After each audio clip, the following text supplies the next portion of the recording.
नमस्कार किसान भाइयों, कृषि दर्शन में आपका स्वागत है। किसान भाइयों, कृषि क्षेत्र ग्रामीण इलाकों में आज के दौर में कुछ नए अवसर उपलब्ध करा रहा है, खासतौर से स्वरोजगार और आमदनी वृद्धि के लिहाज से। जैसे कृषि उपजों का मूल्य संवर्धन या जो सब्जी और फल हैं उनका प्रसंस्करण कर दें तो आपको कच्चे माल के अनुपात में कहीं ज़्यादा मुनाफा होता है और साथ ही साथ जहाँ स्वयं के लिए रोज़गार का एक अवसर बनता है, वही कुछ दूसरे लोगों को भी उनके गांव में आप रोज़गार देने में सक्षम हो सकते हैं। तो हम आज आपकी मुलाकात करवा रहे हैं एक ऐसी ही प्रगतिशील प्रयोगधर्मी महिला उद्यमी से जो फल सब्जी प्रसंस्करण करके अपनी पहचान बनाने में कामयाब हुई हैं, साथ ही अपने लिए और गांव की अन्य महिलाओं के लिए रोजगार उपलब्ध करा रही हैं। तो आइए देखते हैं बिंदु मौर्य पर आधारित यह वृत्त चित्र।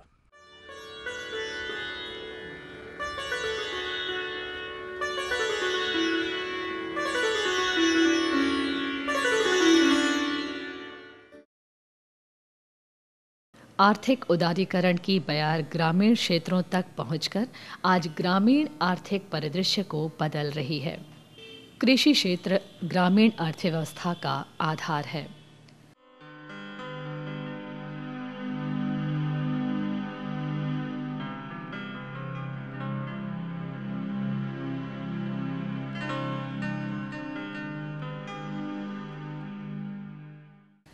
कृषि उपजों का मूल्य संवर्धन कर किसान एवं दूसरे लोग अच्छी आमदनी प्राप्त कर रहे हैं।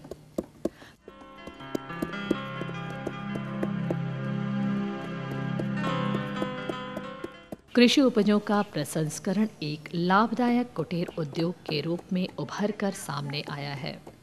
फल एवं सब्जी प्रसंस्करण के क्षेत्र में महिलाओं की भागीदारी काफी तेजी से बढ़ी है।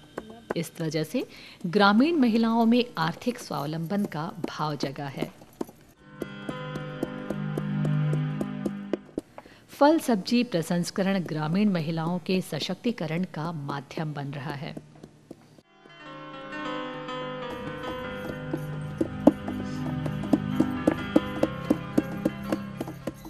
घर गृहस्थी के कामकाज निपटाकर ग्रामीण क्षेत्रों में कई महिलाओं ने खाली बचे समय का सदुपयोग करते हुए फल सब्जी प्रसंस्करण के क्षेत्र में आज अच्छा काम करते हुए अपनी अलग पहचान बनाने में कामयाबी हासिल की है।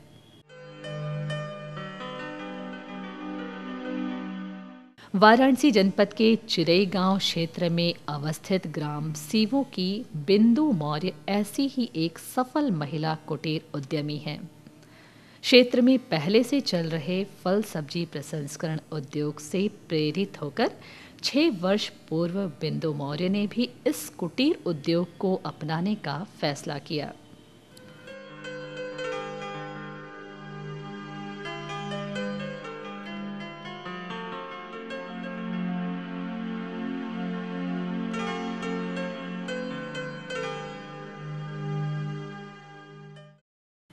बिंदु मौर्य मौसम के अनुरूप करौंदा, आंवला जैसे मौसमी फसलों के अचार मुरब्बा बनाती हैं।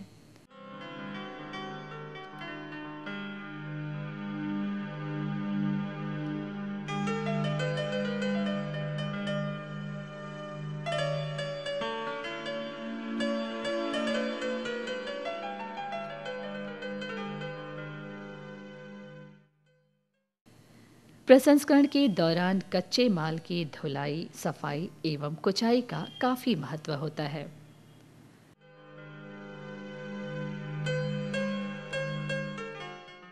बिंदु मौर्य अपने प्रसंस्कृत उत्पादों की धुलाई, सफाई एवं कुचाई पर विशेष ध्यान देती हैं।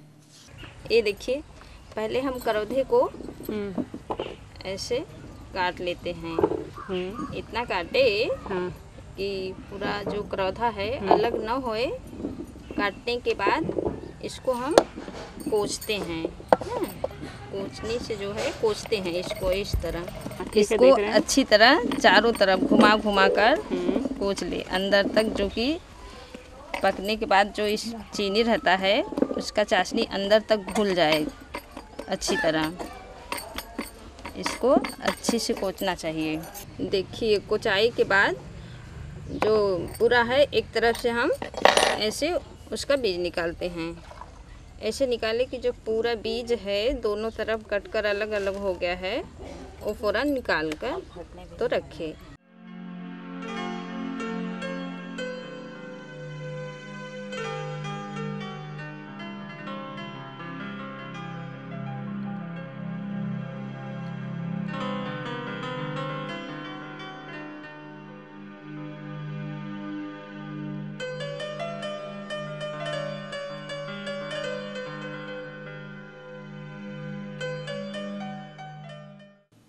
कच्चे माल की कुचाई के उपरांत बर्तनों में भरकर उन्हें उबाला जाता है।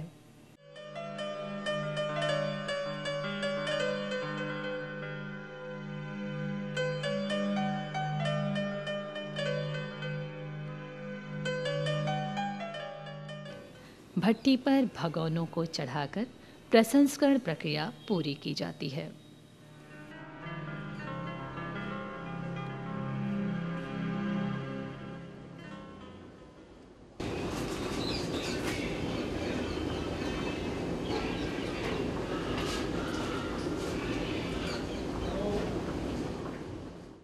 बिंदु मौर्य प्रसंस्करण की प्रक्रिया में प्रत्येक चरण पर नजर रखती हैं, क्योंकि थोड़ी सी चूक उत्पाद की गुणवत्ता को प्रभावित कर सकती है और गुणवत्ता युक्त उत्पाद न होने पर बाजार में साख पर बट्टा लगने की संभावना रहती है।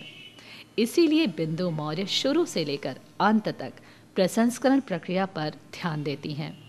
करौधे का मुरब्बा और करौधे का अचार, उसके साथ साथ बेल का मुरब्बा है, आंवले का मुरब्बा है, पपीता का मुरब्बा है, बनाते हैं और उसको बेचते हैं, बिक्री करवाते हैं।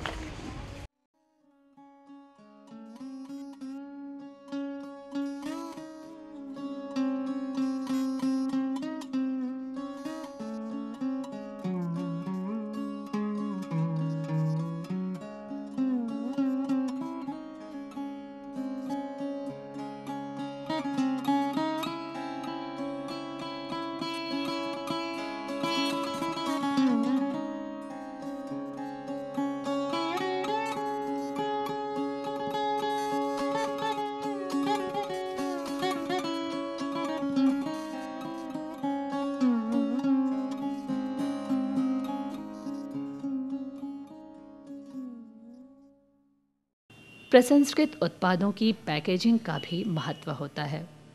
अच्छी पैकेजिंग से बाजार में दाम अच्छा मिलता है। बिक्री के लिए बाजार में भेजने से पूर्व बिंदु मौर्य उत्पाद की अच्छी तरह से पैकेजिंग कराती हैं। तत्पश्चात घर के अन्य सदस्य बिक्री हेतु तैयार उत्पाद को बाजार ले जाते हैं। बिंदु मौर्य की बाजार में साख और पहचान के चलते कुछ व्यापारी उनके घर आकर तैयार उत्पाद ले जाते हैं। कच्चा करौधा लेकर हम उसको जो है कि कुचवा उचवा कर मुरब्बा बनवाते हैं और बनवाने के बाद जो है कि छोटा छोटा पैकिंग कराते हैं, 250 ग्राम का, 500 ग्राम का, 1 किलो का, जिसको जैसा चाहता है। उसके बाद हम जो है अपने घर के लोग से दुकान पे भिजवा देते हैं जहाँ पे बिकता है, और कुछ लोग घर पे आते हैं, ले जाते हैं, जिसको जैसा चाहता है ले जाकर बेचते हैं।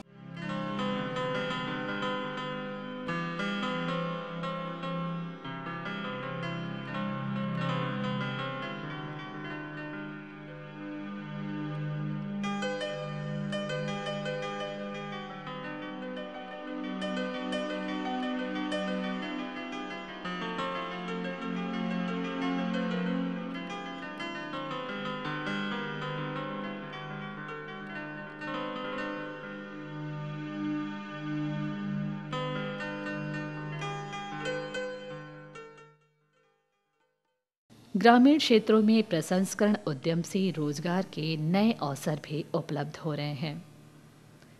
कई ग्रामीण महिलाएं अपने खाली समय का सदुपयोग करते हुए बिंदु मौर्य के साथ काम कर रही हैं। आसपास की महिलाओं को इस तरह उनके गांव में ही रोजगार मिल रहा है, जिससे दूसरी महिलाओं की आर्थिक स्थिति में भी बदलाव आ रहा है। बिंदु मौर्य का उद्यम उनके आर्थिक सशक्तिकरण का एक बेहतर माध्यम बना हुआ है। काम धंधा करके जौन समय से हमें समय मिलता है वही समय से आके हम अपन यहाँ पर काम करते हैं कारखाने। उसके बाद इतना का काम करके 100-150 का हम अपने घर चल जाते हैं। जितना 100-150 मिला तो हमारे घर में मतलब काम में आ जाते हैं। हमें चुनाली से आएला यहाँ काम करीला और फिर यहाँ से दूर हमके ना जाए पाई, एक जाके काम करके अपने घरे फिर जाए। 100 रुपया का हम काम रोज करीला।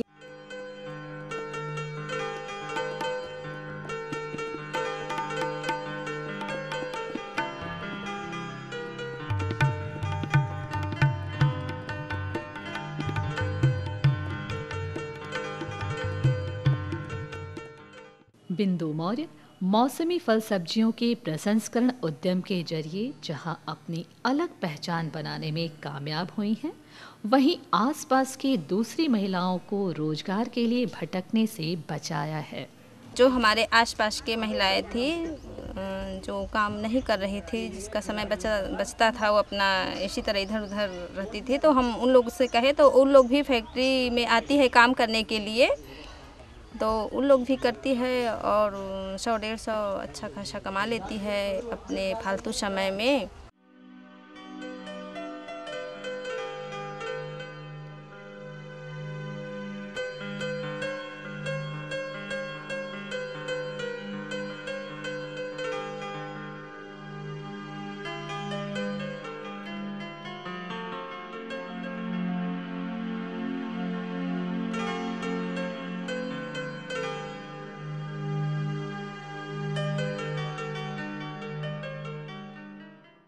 बिंदु मौर्य की सफलता से प्रेरित होकर क्षेत्र की कई युवतियों ने भी प्रसंस्करण उद्यम को अपनाने का फैसला किया। उद्यान विभाग के फल सब्जी प्रसंस्करण एकांश में आयोजित कार्यशाला एवं प्रशिक्षण कार्यक्रमों में भाग लेकर और फल सब्जी प्रसंस्करण के गुण सीखकर फल सब्जियों का प्रसंस्करण कर अच्छी आमदनी प्राप्त कर रही हैं। इससे ये बात तो स्पष्ट है कि फल सब्जी प्रसंस्करण उद्यम ग्रामीण महिलाओं के लिए स्वरोजगार सृजन में काफी सक्षम है। अपने गांव के बगल में चिरई गांव में गई, वहां देखा कि कुछ महिलाएं काम करती थी जो कि अपने लिए घर वालों के लिए भी रोजगार के लिए अपने लिए रोजगार का साधन जुटा रहे थे। तो हमने देखा कि वहाँ औरतें काम कर रही महिलाएं, तो हम गए वहाँ पे देखे, वहाँ हमने काम कुछ दिन करना शुरू किया। उसके बाद हम गए कचहरी उद्यान विभाग, वहाँ देखे कि इसका प्रशिक्षण चल रहा है, वहाँ हमने उसका प्रशिक्षण देखा जो कि वहाँ लोग करते थे, जो कि ये काम हमारे घर के में हो रहा था बहुत दिनों से, 3-4 साल हो गए वहाँ काम हो रहा है। तो हमने भी देखा था, तो घर में लोगों के साथ हम हेल्प भी करते हैं और घर में और जो है मम्मी हैं पापा हैं सारे लोग जो काम करते हैं तो उसके साथ हम भी उसमें लगे रहते हैं।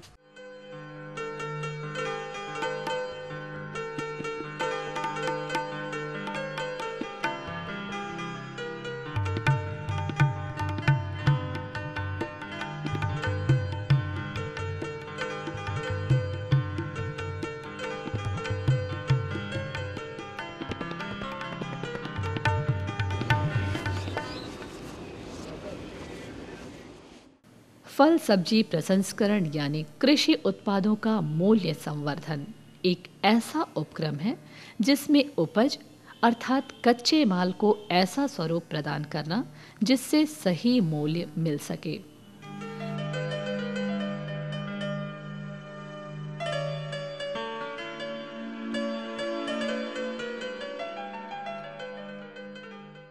प्रसंस्करण उपक्रम को बढ़ावा देने के लिए कई प्रोत्साहन योजनाएं चल रही हैं। इन योजनाओं का लाभ उठाते हुए यदि कृषि उपजों के मूल्य संवर्धन को ज़्यादा महत्व दिया जाए तो कच्चे माल के मुकाबले ज़्यादा अच्छा मूल्य मिलने की संभावना रहती है। प्रसंस्करण उपक्रम में लागत के सापेक्ष ज़्यादा मुनाफा होता है। बनवाने के बाद जो है कि 15 से 20% तक हमें जो हमारी लागत लगती है बनवाने में, और 15-20% हमको लाभ उससे होता है। इस तरह हमारे लिए और हमारे परिवार के लिए, या जो आसपास के महिलाएं आती हैं फैक्ट्री में काम करने के लिए, उनको और हम सभी लोग को आर्थिक रूप से आय में मजबूती होती है और अच्छा खासा हम लोग कमा लेते हैं।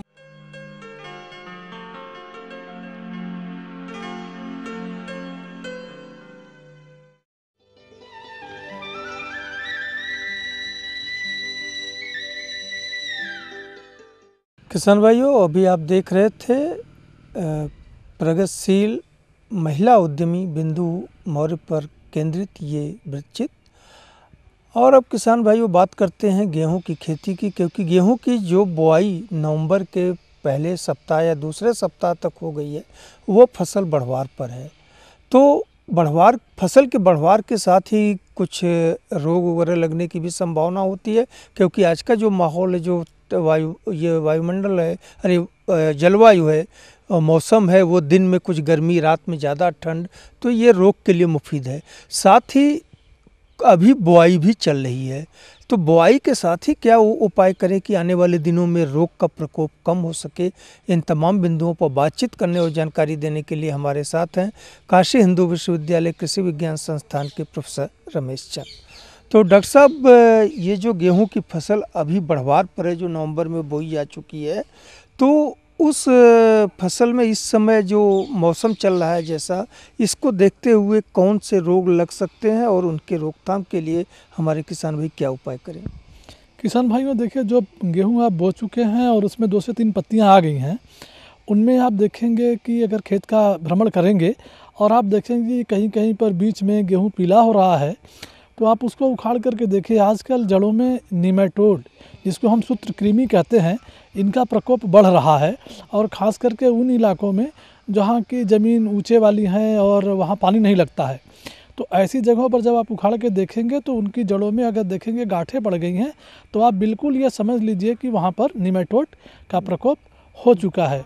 तो ऐसी दशा में आपको ये देखना होगा कि क्या ये पूरे फील्ड में, पूरे खेत भर में फैला हुआ है या जगह जगह फैला हुआ है। आमतौर पर इसका लक्षण जगह जगह फैला रहता है, पौधे छोटे हो जाते हैं, पत्तियां पीली पड़ जाती हैं, उखाड़ने पर गांठें दिखाई देती हैं। तो इसके लिए सबसे अच्छा उपाय ये है कि आप जो हमारे पास फोरेट है, नीमागान है, थोड़ी जहाँ जहाँ पर वो फैली हुई है, पैचेज में रहते हैं, तो आप वहाँ पर इसका छिड़काव कर दीजिए, उससे ये निमेटोड मर जाएंगे। और या अगर ये इन दवाओं का छिड़काव किस मात्रा में करें? ये देखिए, नीमागान वगैरह का जो इनका प्रयोग है, ये करीब करीब फोरेट है, ये 5 किलो प्रति बीघे के हिसाब से चलता है। लेकिन अगर आप मौसम का रोज़ जानकारी लेते रहिए, अगर टेम्परेचर दिन का घट जाता है तो आपको किसी दवा की ज़रूरत नहीं है, जितना इन्फेक्शन है उसी पर रुक जाएगा। ये इन्फेक्शन बढ़ने की संभावना तब होगी जब दिन का तापमान 30, 32, 35 बना रहेगा। लेकिन अगर 25 से कम आने लग जाएगा तो आपको कुछ करने की ज़रूरत नहीं है, अपने आप ये उसी पर रुक जाएगा। अच्छा डॉक्टर साहब, ये तो बात रही जो फसल बोई जा चुकी है और अंकुरित होकर बढ़वार पर है। अभी हमारे किसान भाई तमाम लोग गेहूं बो रहे हैं और आगे लगता है कि जनवरी फर्स्ट वीक तक भी लोग बोते हैं, तो अभी से वो क्या उपाय करें, क्या सावधानी बरतें बुआई के दौरान ही, कि आने वाले दिनों में रोगों का प्रकोप नहीं हो? जी, बड़ा अच्छा प्रश्न है आपका। देखिए, बहुत सारे ऐसे रोग हैं जो कि बीज से जनित होते हैं और वही आगे चल करके पत्तियों पर पहुंच जाते हैं। इस क्षेत्र में जो गेहूं का जो धब्बा रोग है, जिसको हम लोग ब्लाच कहते हैं, ये रोग बहुत तेज़ी से फरवरी और मार्च के प्रथम सप्ताह में आता है और उत्पादन को घटा देता है, और ये बीज से जनित होता है। तो हम लोग बार बार किसानों को ये सलाह दे रहे हैं कि जो भी किसान अगर गोदामों से बीज खरीदता हो और वो बीज शोधित है तो कोई दिक्कत नहीं है, क्योंकि वहाँ लोग बीटावेक्स से उसका संशोधन कर देते हैं। लेकिन जो बीज शोधित नहीं है, जो अपने घर का बीज है, सबसे ये प्रार्थना किया जा रहा है कि आप लोग इसको बीटावेक्स 2 ग्राम प्रति किलो बीज के हिसाब से आप इसका उपचार करके ज़रूर बोइए। बोने से इसको फ़ायदा क्या होगा कि आपका जमाव शीघ्र हो जाएगा, क्योंकि अब आपका जमाव लेट होने की संभावना होगी। इसका जो है कि बढ़वार तेज़ी से होगा और इसमें जो आगे रोग हैं वो भी कम लगेंगे। और इसके अलावा मतलब खेत का भूमि शोधन वगैरह की बात की जाती है कि अगर कुछ कर देते हैं या जैव उर्वरकों का प्रयोग कर लें बुआई के समय तो वो भी रोकने में कारगर हो सकते हैं। जैव उर्वरकों का प्रयोग जैसे गेहूं में एजेटोबैक्टर के प्रयोग की बात देखिए ये बड़े निश्चित तौर पर आपको कह दें कि जितने भी जैविक चीज़ें हैं इनका दवाओं के तरह से शीघ्र असर नहीं मिलता है, लेकिन हमें यह बराबर देखना है कि इनका प्रयोग हमेशा लाभदायक होता है। अगर आप इसका हम प्रयोग करते रहेंगे तो कालांतर में इसके अच्छे परिणाम मिलने की संभावना है। खास करके हम लोग इनके प्रयोग को धान के उन क्षेत्रों में जहाँ की धान का पुआल या हार्वेस्टर से कटाई की जाती है उनको ये बराबर कहते रहते हैं कि इनका प्रयोग करिए ताकि ये उस जो वहाँ पर धान के पुआल पड़े हुए हैं तेज़ी से सड़ा गला करके उनको खेत में डाल देता है, मल्च का काम करता है और गेहूं की फसल को एक अच्छी सी वृद्धि प्रदान करता है और बीमारियों से निजात दिलाता है। जी, तो ये एजेटोबैक्टर का प्रयोग बीज शोधन के माध्यम से करें या खेत में करें? देखिए कौन सा कारगर होगा? एजेटोबैक्टर का बीज शोधन के माध्यम से करने से फ़ायदा ये रहता है कि एजेटोबैक्टर को जड़ों के पास ही जड़ों में ही जा कर के समावेश इनको वहाँ घर बनाना है और वहीं से ये फिर अपने कार्य को करते हैं। तो जड़ों के पास रहने से ये हमेशा जो है बीज के साथ जाने से जड़ों के पास पहुँचते हैं। खेत में डालने से बीज और खेत के बीच में सामंजस्य नहीं हो सकता, इसलिए इसकी जो प्रॉपर डिलीवरी है जिसको हम कहते हैं कि सही रूप से इसका जो उपचार है वो बीज के साथ ही होना चाहिए। जी। अच्छा, और कुछ जैसे खेत की साफ़ सफाई, जैसे बेड़ों के साफ़ सफाई कर देते हैं, घास फूस को नियंत्रित करते हैं तो उससे भी रोग कम लगते हैं गेहूं में। हाँ, तो उसके लिए क्या करें बुआई के समय जब खेत खाली है तो? देखिए गेहूं आजकल कई तरीके से बुआई हो रही है। जैसे हम लोग कभी कभी कहते हैं कि सीधे जीरो टिल से बुआई कर रहे हैं, किसानों के दिमाग में ये भ्रम रहता है खेत में बहुत घास है, तो हम लोग तो सीधे किसानों से कहते हैं और ये प्रयोग हमारा बड़ा सफल रहा है। ग्लाइफोसेट मार दिया, बुआई के पहले ग्लाइफोसेट मार दिया और 24 घंटे के अंदर अंदर आप सीधे जीरो टिल से बुआई कर सकते हैं, क्योंकि समय भाग रहा है। एक एक दिन से उत्पादन, अब दिसंबर आ रहा है, घटना शुरू हो जाएगा। तो इसलिए किसानों को हम लोग अब ये सलाह नहीं देते हैं कि पलेवा करिए, बोइए, समय लगाइए, इससे आपका उत्पादन घट जाएगा। आप इंतजार मत करिए, ग्लाइफोसेट मारिए, आपको उत्पादन उतना ही मिलेगा, कोई दिक्कत नहीं है। और इन घासों पर जो बीमारियाँ हैं, जो चीज़ें, वो भी समाप्त हो जाएंगी इनको मार देने से। जी।